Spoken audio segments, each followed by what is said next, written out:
गोजोन फुंबिलि बयनिसिमबो बर' इनसाइट 24 आव नोंथांमोनखौ बरायबाय। नोंथाङा बर' रावजों सानफ्रोमबोनि बर' खौरां, सोलोंथायारि, थुलुंगायारि आयदा आरो गोनां फोरमायथि मोनबाय थागोन। दिनैनि फुंबिलिनि खौरांखौ आं नोंथांमोननि सिगाङाव फरायथिनो लादों। आसा खालामो नोंथांमोना खौरांखौ जोबजासे खोनासंगोन। गिबि खौराङानो दङ बिटिसि बिसायख'थि फारिलाइयाव एबसुआ बर' रावनि दाबि।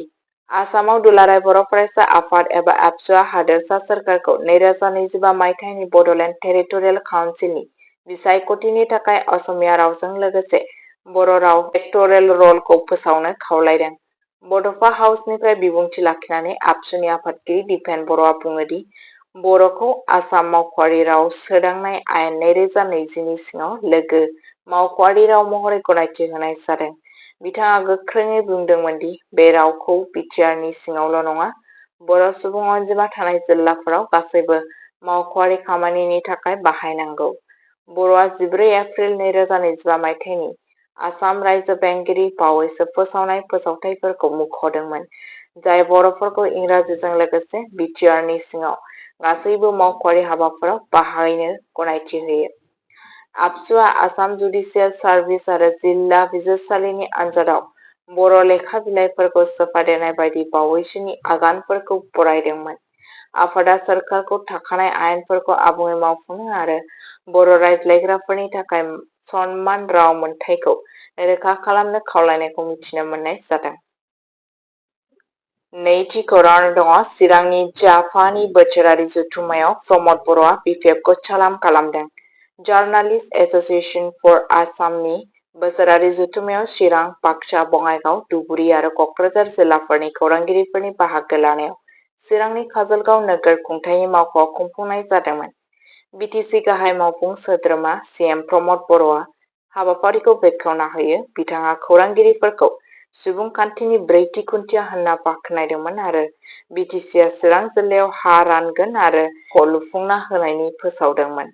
बर' बड'लेण्ड पिपल फ्रन्ट बिपिएफ आरो बेनि दैदेनगिरि बिक्रम दैमारिखौबो गोख्रोङै सोंखारिदोंमोन। बिसोरखौ जाख्ल'नाय आरो जायगायारि जौगानायखौ नेवसिनायनि दाय होदोंमोन। बिथाङा दाबि खालामदोंमोन दि बिपिएफआ बायजोनि सुबुंफोरनो रादाय होदोंमोन आरो बर' फरायसालिफोरखौ नेवसिदोंमोन। बर'आ नोजोर होनानै बुङो दि 2020 मायथाइनि बर' गोरोबथाया बर' बिजोंनि फरायसालिफोरखौ प्रभिन्सियेलाइज खालामनायाव हेफाजाब होदोंमोन, जायखौ बिपिएफआ माब्लाबाबो खालामाखैमोन। बे हाबाफारियाव फिरफिला बिरहोनाय, रुंसारि खौरांगिरिफोरनो मान बावनाय आरो गोदान जेएएफए कमिटिफोर दानायावबो दंमोन।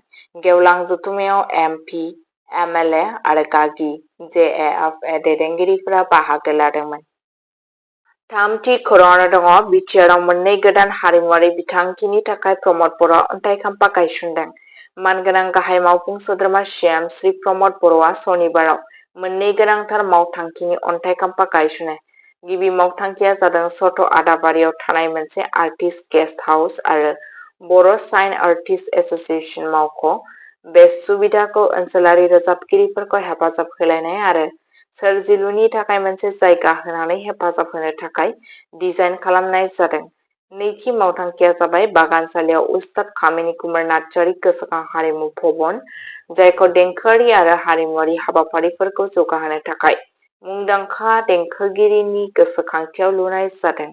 बे हाबाफारिफोरा बर' हारिमुखौ संरैखा खालामनाय आरो जौगाहोनो आरो ओनसोलनि रोंग'थि आरो गोनां महरगिरिफोरखौ मदद होनो थाखाय बिटिसि खुंथायनि रादाय होनायखौ दिन्थियो।